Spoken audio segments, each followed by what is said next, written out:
ये कहानी एक थी डायन के बारे में है। माधोपुर नाम का एक गांव था। उस गांव में अजय और पार्वती नाम का एक जोड़ा रहता था। अजय सरकारी नौकरी करते थे। एक दिन की बात है, गर्मी का समय था। अजय रोजाना की तरह अपना ऑफिस का काम खत्म कर ऑफिस से वापस घर जा रहा था। रास्ते में बाजार था तो उसने सोचा कि घर जाते समय कुछ सब्जियां ले लूंगा। इसलिए उसने वहां बहुत सारी ताजी मछलियां देखी और उसे खरीद लिया। इसके अलावा कुछ और चीजें भी लेनी शुरू कर दी। सामान लेने के बाद उसे समय का पता नहीं चला। काफी अंधेरा था। घर थोड़ा दूर था तो उसने सोचा कि सीधे चला जाएगा तो काफी रात हो जाएगी। इसलिए आज मैं जंगल से होकर जा रहा हूँ और जल्द ही वहाँ पहुँच जाऊंगा।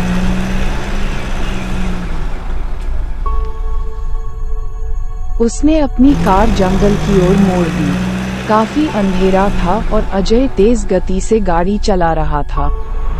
थोड़ी देर बाद एक महिला उनकी कार के सामने आई और अजय ने ब्रेक लगाकर कार रोक दी।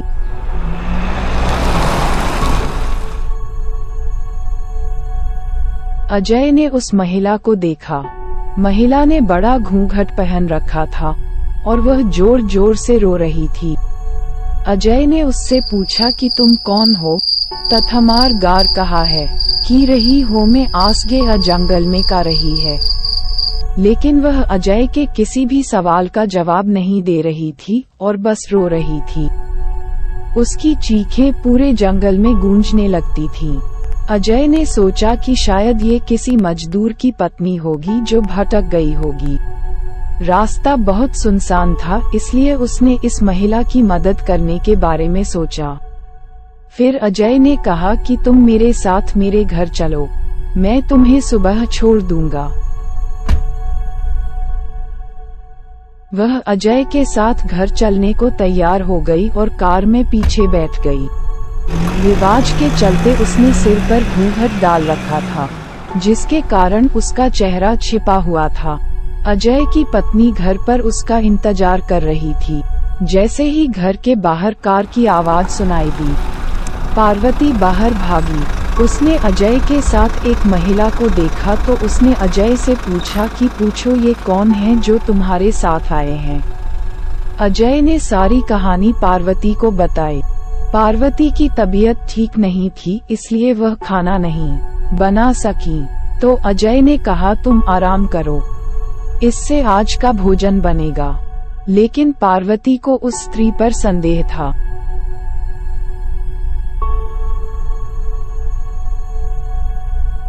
उसने सोचा कि यह कोई साधारण स्त्री नहीं है, शायद ये कोई चोर है जो घर का सामान चुराने आया है। पार्वती ने उन्हें अपनी रसोई दिखाई और कहा कि मौसम बहुत खराब है, तुम जल्दी से खाना बनाओ। इतना कहकर पार्वती अपने कक्ष में चली गई और महिला बिना कुछ बोले रसोई में चली गई। थोड़ी देर के बाद एक बार फिर से शुरू हो गया। धन्यवाद। पार्वती ने वह आवाज सुनी और सोचा कि यह कैसी आवाज है। फिर उसने सोचा कि शायद इसी वजह से मौसम खराब है, लेकिन उसका मन अभी भी उस औरत को लेकर शांत नहीं हुआ था।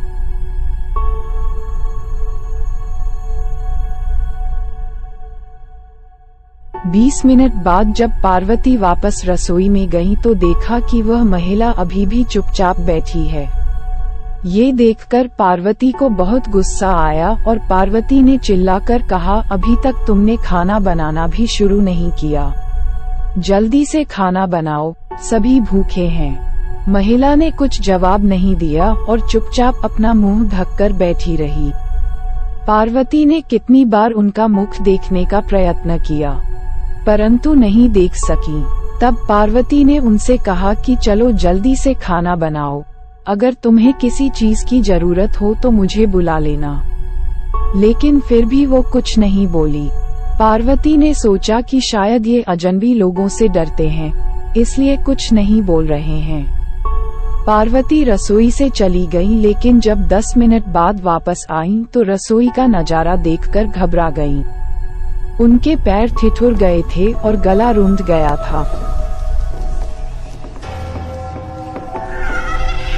उसने देखा कि वह औरत रसोई के बीच में दोनों पैर फैलाए बैठी कच्ची मछली खा रही है। उसका घूंघट भी हटा दिया गया। उसका चेहरा बहुत डरावना था। बाल बहुत लंबे और सफेद थे और नाखून भी बहुत काले थे। वह मछली खाने में इतनी व्यस्त थी कि वह पार्वती की ओर देख भी नहीं रही थी। पार्वती ने उसे देखा और चिल्लाकर कहा कि उसे अपना भयानक रूप और नहीं बनाना चाहिए।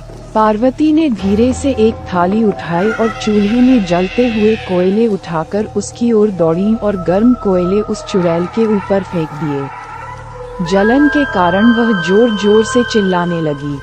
उनकी आवाज इतनी तेज थी कि पूरा गांव उन्हें सुनने के लिए इकट्ठा हो गया। पार्वती ने उसे अग्नि दिखाकर अपने घर से बाहर निकाल दिया।